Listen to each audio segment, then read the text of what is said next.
बहुत समय पहले के बात है। एक गांव में एक किसान रहता था। किसान बूढ़ा था और उसकी पत्नी सुंदर और जवान थी। किसान की पत्नी को हमेशा यहाँ लगता था कि उसकी शादी बूढ़े आदमी से कर दी गई है।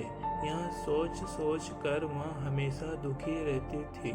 एक दिन उस गांव में कहीं से एक ठग आया और उसने किसान की पत्नी को देखा तो वह सब समझ गया कि यह स्त्री अपने पति से प्रसन्न नहीं है। ठग किसान की पत्नी के पास आकर बोला, सुंदरी, तुम बहुत सुंदर हो, मुझे तुमसे प्यार हो गया है और मैं तुम्हारे साथ अपना जीवन बिताना चाहता हूँ।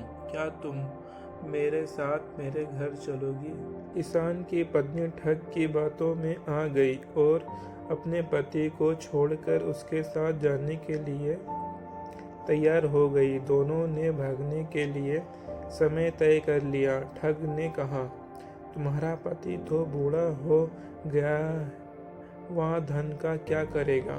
तुम अपने साथ घर में रखा धन और जेवर भी रख लेना, वो भविष्य में हमारे बहुत काम आएगा। स्त्री उस ठग की बातों में पहले ही आ चुकी थी और उसके कहे अनुसार उसने घर में रखा धन और जेवर भी अपने पास रख लिया। और रात जब उसका पति और पूरा गांव सो रहा था तब ठग के साथ घर से भाग गई। सुबह होते होते जब वे गांव से बहुत दूर निकल गए, रास्ते में उन्हें एक बड़ी नदी मिली। ठग ने सोचा, मैं किसी तरह इसका धन लेकर इसे यहीं छोड़ देता हूँ। यहाँ स्त्री वैसे भी अधेड़ उम्र की हो चुकी है, मेरे पास धन रहेगा तो कई जवान सुंदर स्त्री मिल जाएगी। नदी को देखकर ठग बोला, प्रिय, इतना सारा धन लेकर हम नदी को पार नहीं कर सकते। पहले मैं इस धन को नदी के पार ले जाकर किसी सुरक्षित स्थान पर रख देता हूँ, फिर भी नदी पार करवा दूंगा। किसान की पत्नी पहले ही ठग की बातों में आ गई थी। इस बार भी उसने बिना सोचे समझे ठग को धन की गठरी दे दी और वहीं बैठकर उसके आने का इंतजार करने लगी। बहुत अधिक समय बीत गया परंतु ठग नहीं लौटा। अब किसान की पत्नी को सारा माजरा समझ में आ गया और अपना सब कुछ लुट जाने के दुख से नदी किनारे बैठकर रोने लगी।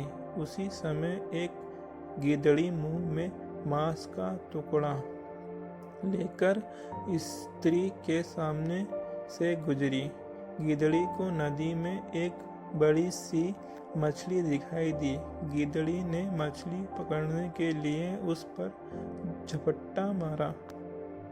मछली उछलकर दूर चली गई और गिदड़ी के मुंह में रखा मांस का टुकड़ा नदी में गिर गया और तेज धार में बह गया। यहाँ देखकर किसान की पत्नी गिदड़ी से बोली, अरे तू तो अपनी मूर्खता के कारण मांस के टुकड़े और मछली दोनों से हाथ धो बैठी।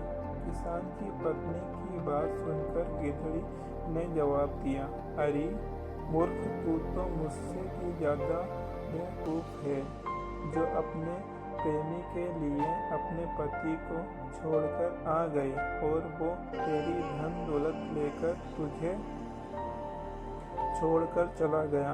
तू तो घर की रही ना घाट की। शिक्षा।